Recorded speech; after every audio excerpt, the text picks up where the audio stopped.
I love my kids more than anything in the world, but I miss my old life. And just saying that out loud makes some people uncomfortable.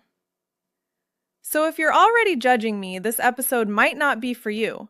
But if you've ever felt this and stayed silent, stay with me. Hi, my name is Rosie, and on today's podcast, we will be talking on I love my kids, but I miss my old life.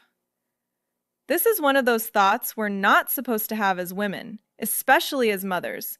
We're supposed to feel grateful, fulfilled, complete.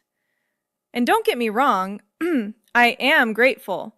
I love my kids deeply. I would protect them with my life. But loving your children and missing who you used to be, those two things can exist at the same time.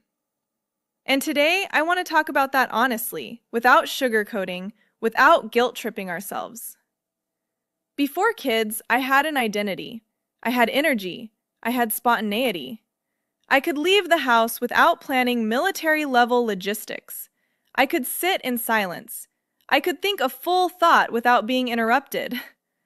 I didn't measure my worth by how patient I was on 4 hours of sleep. And sometimes, not all the time, but sometimes, I miss her, the old me. Not because I don't love my kids, but because she mattered too. Missing your old life doesn't mean you regret your kids. It means you were a whole person before them. The reason this topic feels so heavy is because society tells women one thing: motherhood should be enough. If you say you're overwhelmed, you're ungrateful. If you say you're tired, you signed up for this. If you say you miss your old life, you're suddenly a bad mom. Men are allowed to miss their freedom. Women are expected to sacrifice theirs silently.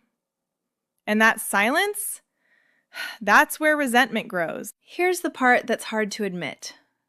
You can be holding your child and grieving your old self at the same time. You can feel joy and loss in the same moment. I've had days where I'm playing with my kids, smiling on the outside, and on the inside thinking, where did I go? And then comes the guilt, because you think, how dare I feel this way when other people can't even have children? But guilt doesn't erase the feeling. It just buries it. You can love your kids and still grieve the woman you were before them. No one prepares women for how much motherhood changes your identity. Your body changes, your time disappears, your priorities are no longer your own. And yet, the world still expects you to be the same woman you were before, just more patient, more giving, more selfless. That's impossible. And when women start to feel lost, the advice is always the same.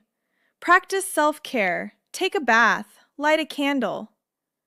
But what we're really craving isn't a bath, it's autonomy. So let me say this clearly, especially if you need to hear it. Missing your old life doesn't make you a bad mom. Wanting more doesn't make you selfish. Feeling lost doesn't mean you're failing. It means you're human. And the women who pretend motherhood is bliss 24/7, they're either lying or they've learned how to suppress parts of themselves. Women don't need fixing. They need honesty. Here's the shift that changed everything for me. Instead of asking, why do I feel this way? I started asking, what part of me is being ignored? Because maybe missing your old life isn't about going backwards. Maybe it's about rebuilding yourself forward. As a woman, as a mother, as a person who still matters. If this episode made you uncomfortable, good. That's how change starts. And if it made you feel seen, I want you to know this. You're not alone, you're not broken, and you're not a bad mom for wanting more. You're allowed to love your kids and yourself. And both deserve space. If this resonated with you, share it with another woman who needs to hear it. And if you've ever thought, I love my kids, but I miss my old life, tell me in the comments. Let's stop pretending.